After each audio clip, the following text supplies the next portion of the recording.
Welcome everyone to the last talk of the session.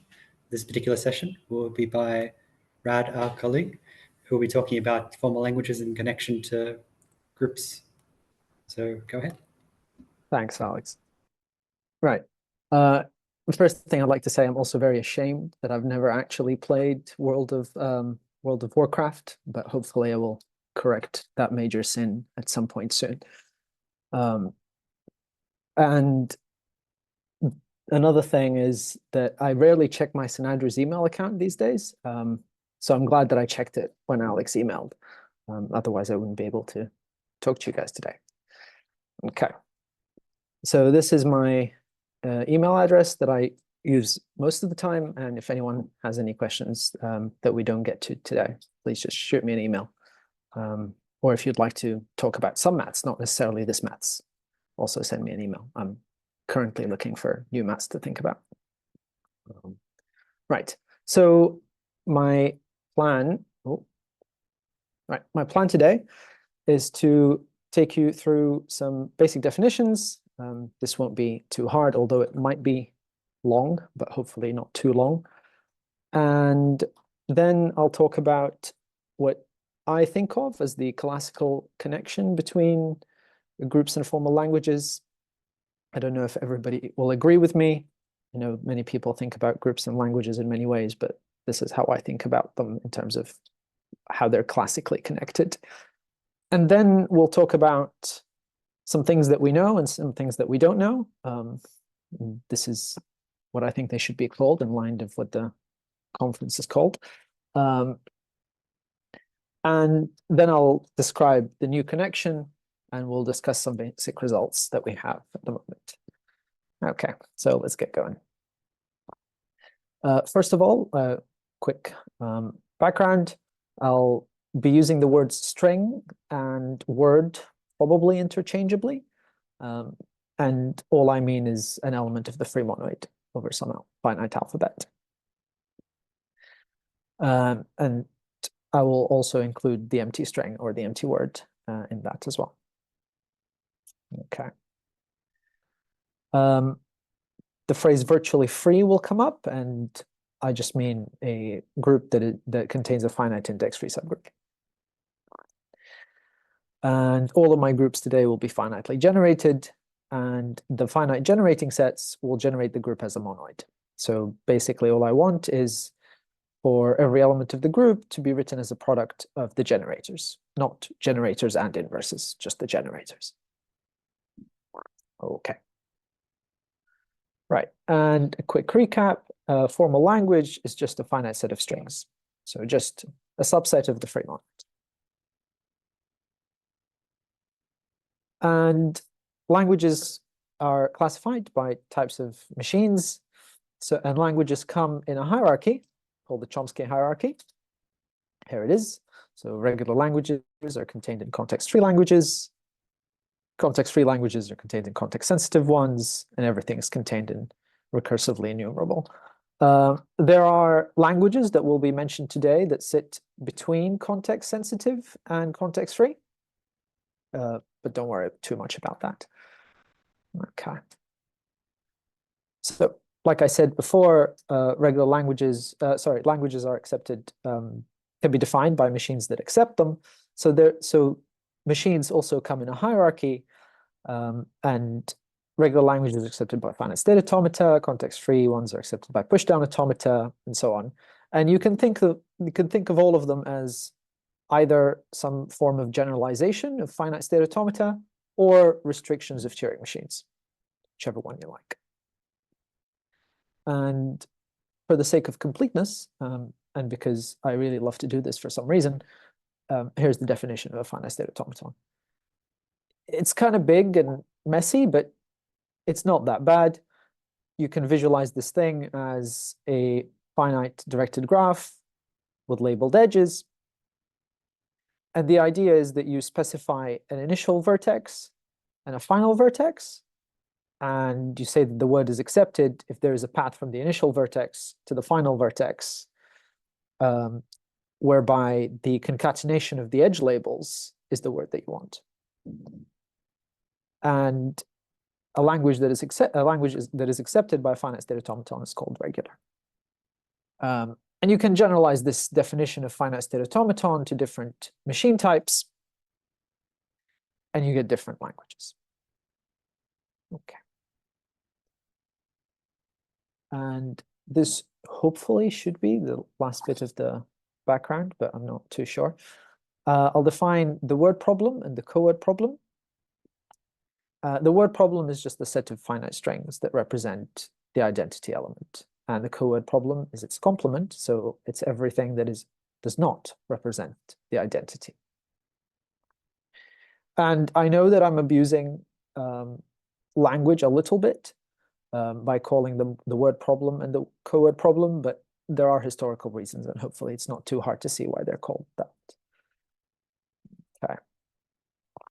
Now, the first thing I would like to say is that I will very quickly, you will notice that in the definition of the word problem and the co-word problem, I need a generating set, right? So it's the word problem of G with respect to X, co-word problem of G with respect to X. I will very quickly lose that specificity and drop the generating set. There are reasons for this, and it's not too hard to explain, but the basic idea is that for what I'm about to say, it really doesn't matter. These things are well defined for every generating set. Right. You will notice that both the word problem and the co-word problem are formal languages as we've defined them, right? Like they're both complements of each other, and their union is the whole of X star. Okay, so given that they're languages, a very natural question to ask is the following one. Let's say I have a class of languages. Can I describe the groups with word problem belonging to C and co-word problem belonging to C? Right? So in an ideal world, what we'd like is a theorem of the form, pick your favorite class of languages, and let's say, what are the, I want,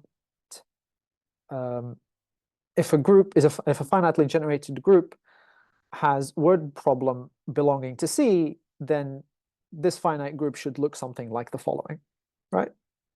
That's the theorem that we hope to get. And in some ways, we have gotten this for some classes. So for the class of regular languages, we've known this since the 70s, the groups are finite, right? So a group is finite if and only if the word problem is regular.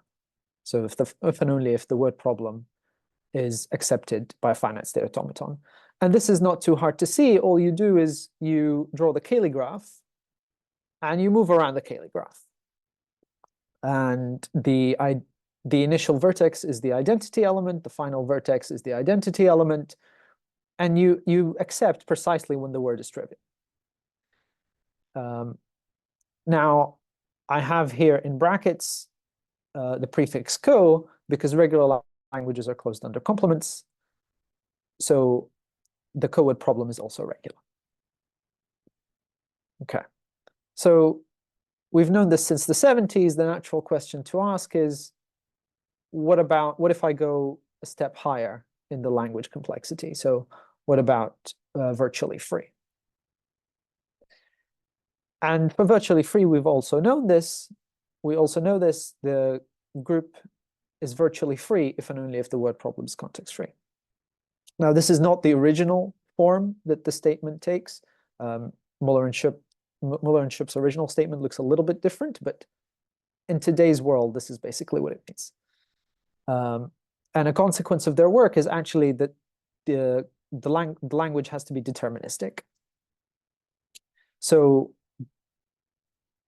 for virtually free groups, the co-word problem is also context free. Okay.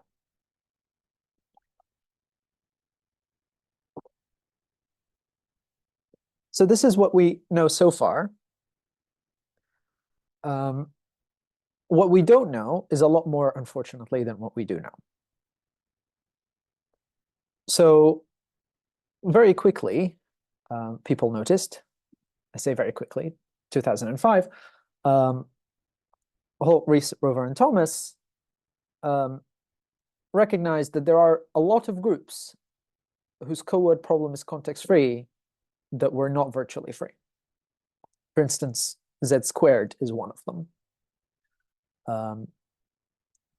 And it would be really nice if we can classify all of these groups. So remember, we want a theorem of the form, in this case, if a group is co-CF, if and only if some property of the group.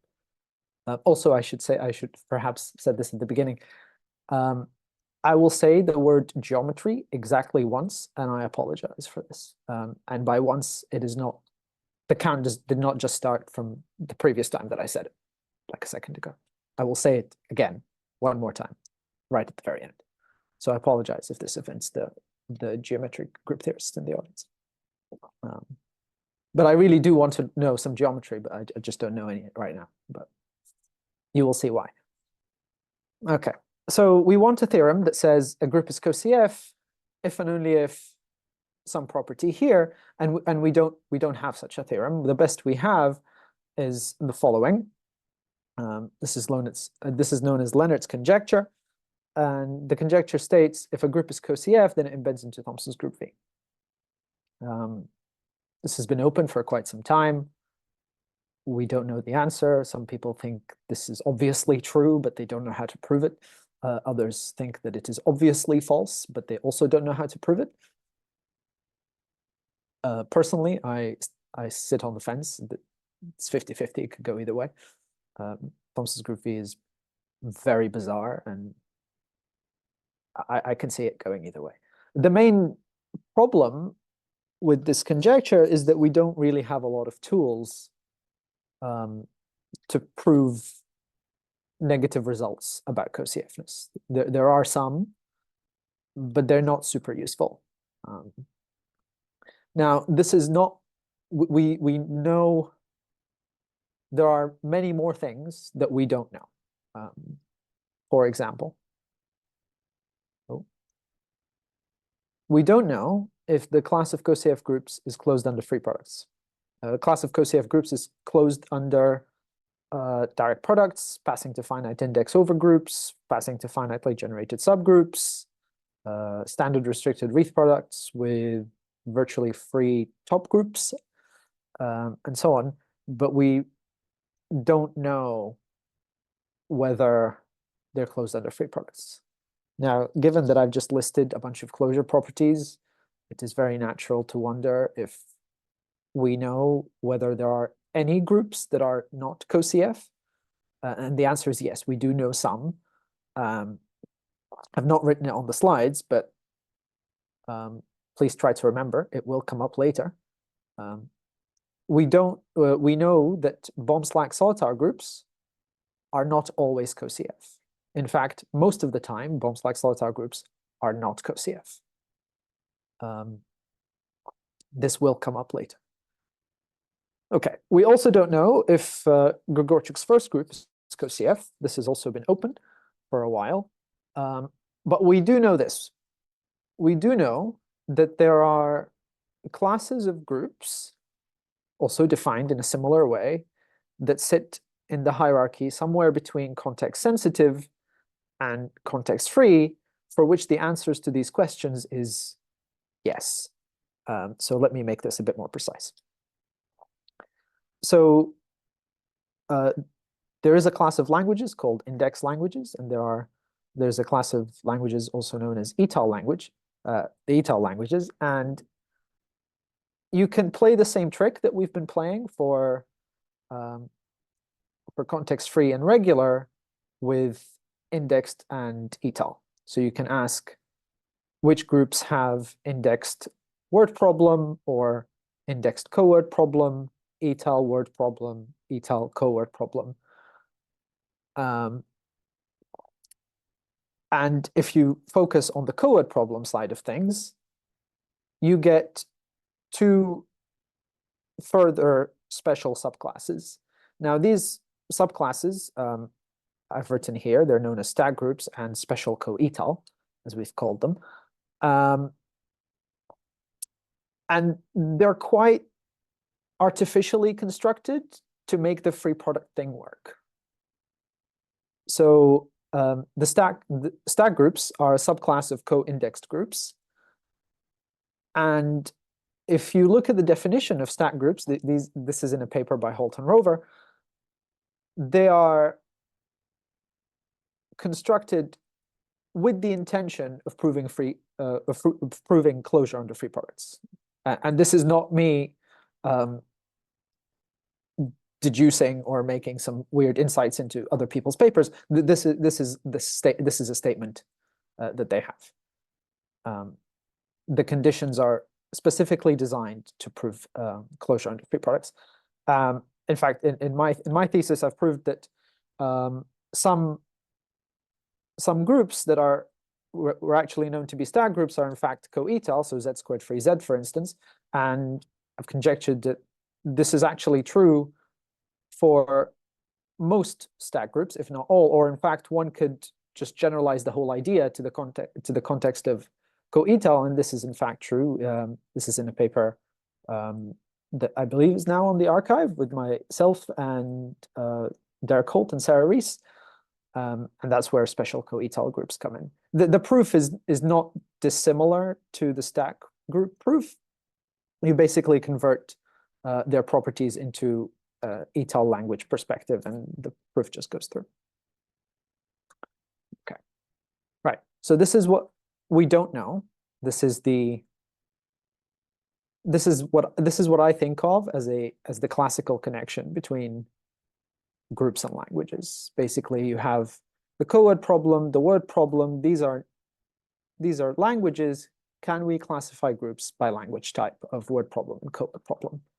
That was the name of the game. This has been a somewhat slow field primarily because of the lack of tools. But I'm very happy to say that etal languages seem to have picked up the pace quite a bit.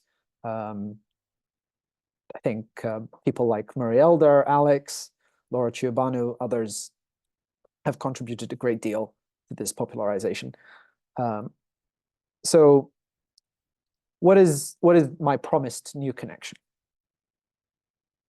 Okay, so first of all, I'll tell you a little bit of a story. And what I'm about to say could be seen in one of three ways. Either I want to generalize the requirement of the co-word problem being in a specific language class, or for those familiar with it, I could perhaps want to generalize the concept of an automatic group, and I feel somewhat embarrassed saying that I've only come across these things somewhat recently, generalizing the concept of groups with rational cross-section. So groups with rational cross-section, basically you're requiring the group to have a regular normal form. Okay, so it could be seen as one of three things. The story, unfortunately, is not like that at all. The story goes a few years back when Jim Belk was in St. Andrews.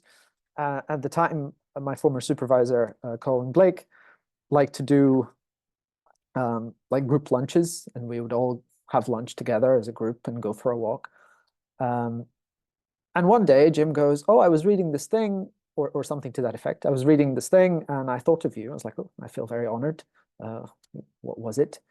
And he's like, "Well, there's this, you've been looking at all these groups with the entire co-word problem being a specific language." It's like, "Yeah."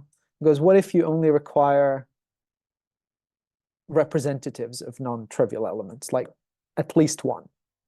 That's all you're after, not necessarily all of the co-word problem, but just at least one." And his question was specific to regular languages, but then with collaborators, here they are, we bootstrapped the idea to the entirety of the Chomsky hierarchy. And this is not that bad because we've done some other stuff, but basically most of the results that I'm about to say have all of their connective tissue in finite state automata language. So you can bootstrap the whole thing to any other language class that you want. So what is this mysterious thing that I want to tell you about? So we call it EPC, and so pick your favorite language class from the Chomsky hierarchy. We've got a group, it's finitely generated. We have a finite generating set as a monoid, and let's have a language class L belonging to, let's have a language L belonging to class C. We say that L demonstrates EPC for G with respect to X if L does not contain any trivial representatives. And for every non-trivial element of G, there's at least one representative in L. Okay, so I'll let this be here for a second for people to digest. This language naturally extends to automata. So like, let's say you have a machine type. This machine type, a specific machine accepts a specific language. That language belongs to C. If that language satisfies those properties, we'll say that that machine demonstrates EPC as well. Okay. So if I have an automaton, I'll say that the automaton demonstrates EPC if the language that the automaton accepts demonstrates EPC. And to keep myself on the safe side, I'll probably use the phrase automaton demonstrates EPC. So now you know what it means. Okay. So now that we have demonstrates EPC, we can talk about the group. Again, let C be a language class in the Chomsky hierarchy. G is a finitely generated group. X is a finite generating set for G as a monoid. We'll say G is EPC with respect to X if there is a language L belonging to C that demonstrates EPC for G. Okay. So for regular, so for epiregular, we immediately see that finite groups are all epiregular, right? Because finite groups have the entirety of the co-word problem being a regular language, so they're immediately epiregular. That's fine. That's easy. A very quick think about normal forms in free groups. You will see that free groups are also epiregular. Okay. It is not too hard to show that if you have an epiregular group and you pass to a finite index overgroup, then that finite index overgroup is also epiregular. Right? That's not that hard to show. Okay. It is also not that hard to show that epiregular groups are closed under free products. So we immediately get things like Z squared free Z. Right? So we have a lot of groups that are epiregular. Perhaps way too many, but that's the thing. And this definition not only introduces epiregular groups, we introduce an entire hierarchy. So pick your favorite language class, we can do that. Right, you will notice though that this definition specifies a generating set. And I've been talking about this as if it was a class and I don't care about generating sets. And that's because that is true. I don't care about generating sets. So what does this mean? It means if you have a group and it's EPC with respect to one generating set, then it's also EPC with respect to another. So that's fine. Right. How am I doing on time? I think I'm okay. Okay. Right. So are there any examples? Well, I've told you quite a few, but here are some more. Bohm-Slack-Saltire groups are also epiregular. So epiregular groups are not the same as CoCF groups, because there are a lot of most Bohm-Slack-Saltire groups are not CoCF. This definition also includes automatic groups. So automatic groups are also epiregular. Autostackable groups are also epiregular. The definition for autostackable is quite technical, but the main takeaway for those that are not familiar, the definition sort of blends CS ideas, topology ideas, group theory ideas, all into one beautiful mishmash. Would recommend. Okay. So we also have some closure results.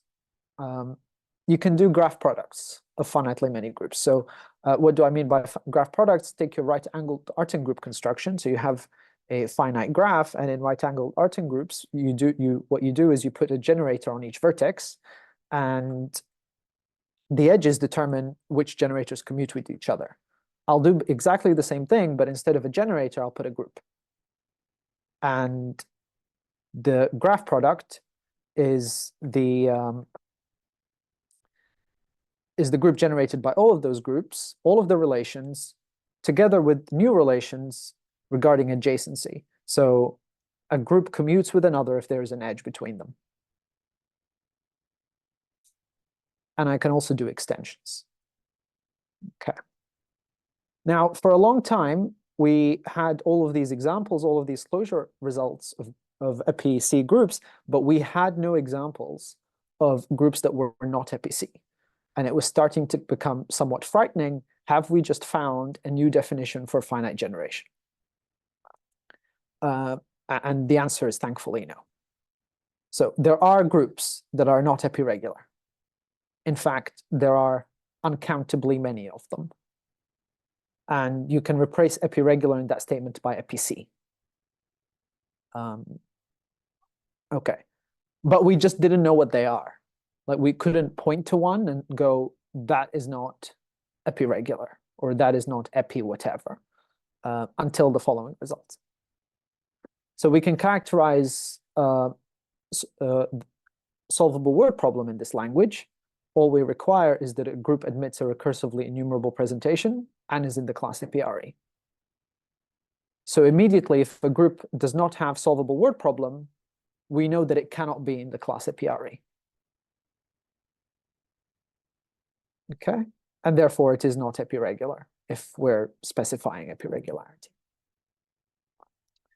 Okay.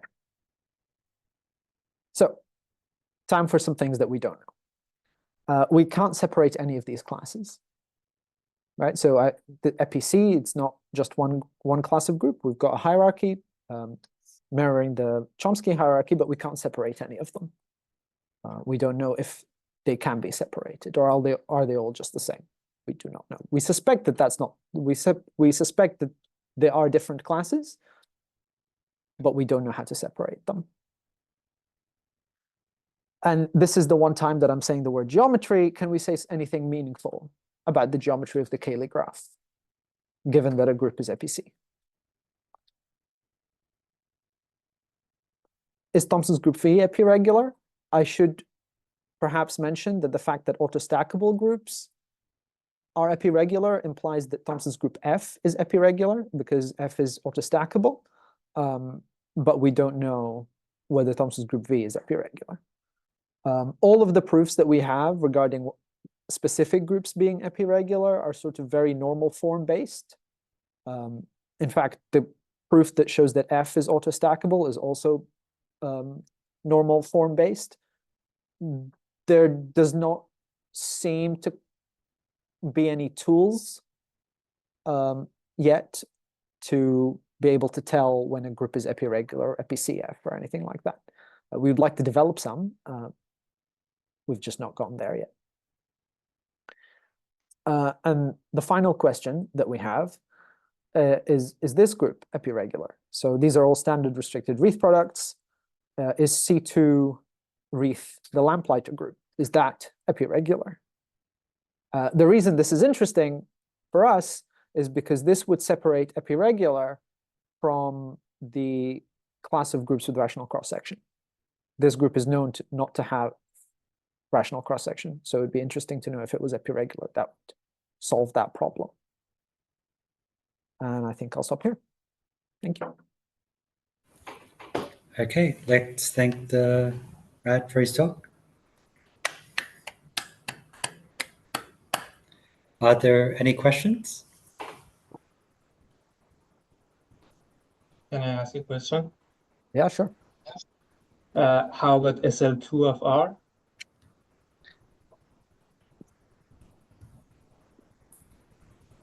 As in, is it epiregular? Is that the question?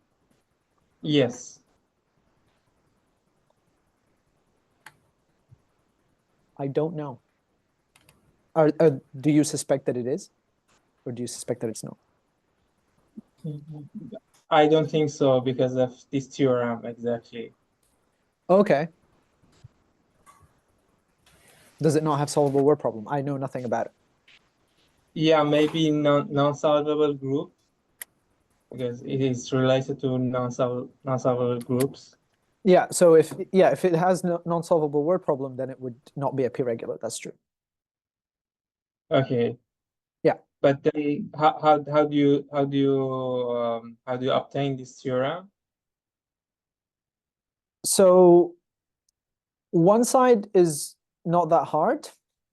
I believe that side is sort of is the backwards direction. So if you have a recursively enumerable presentation and the group and the class is EPRE, that pretty much means solvable word problem.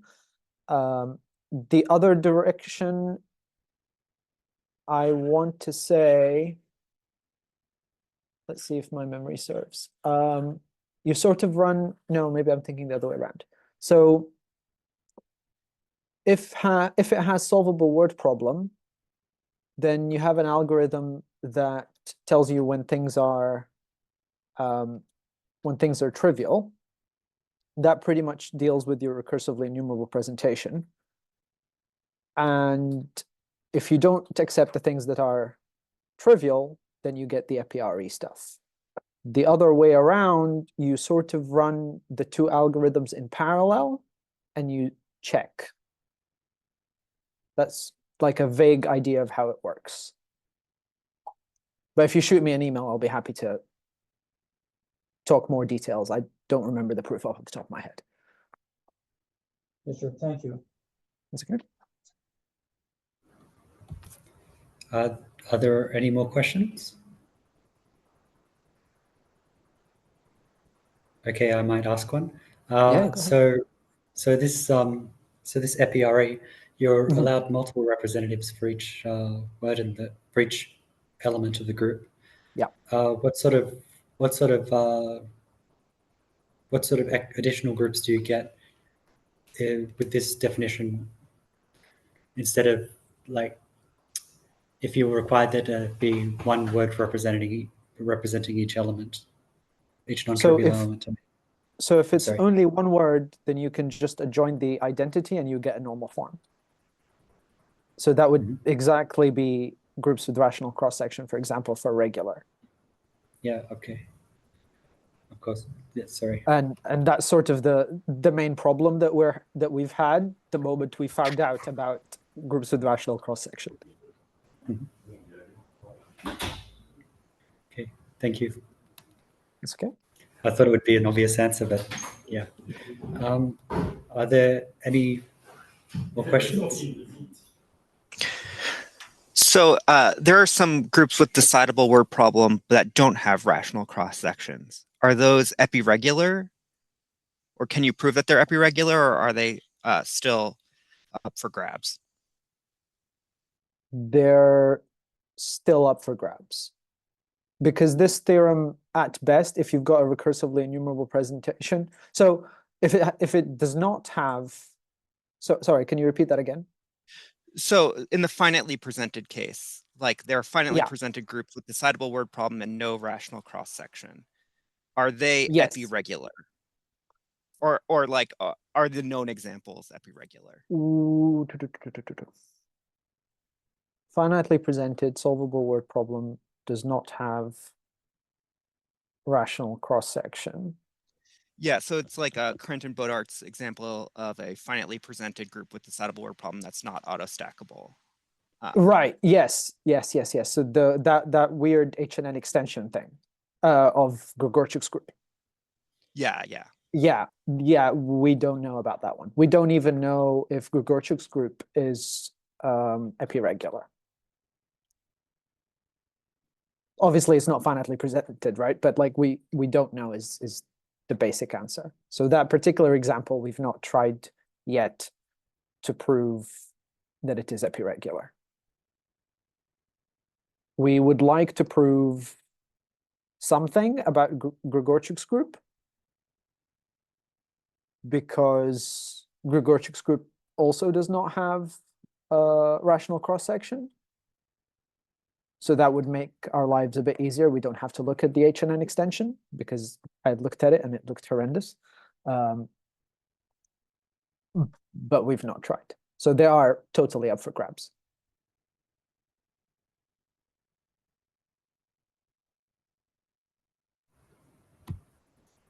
Does that answer your question? Yeah, thanks. Okay.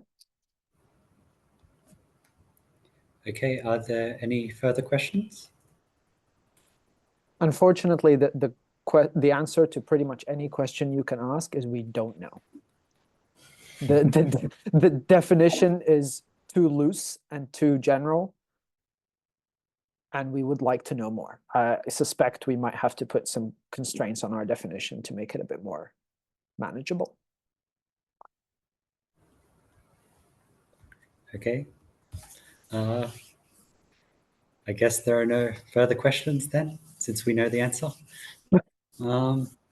Okay, let's thank Raad one more time.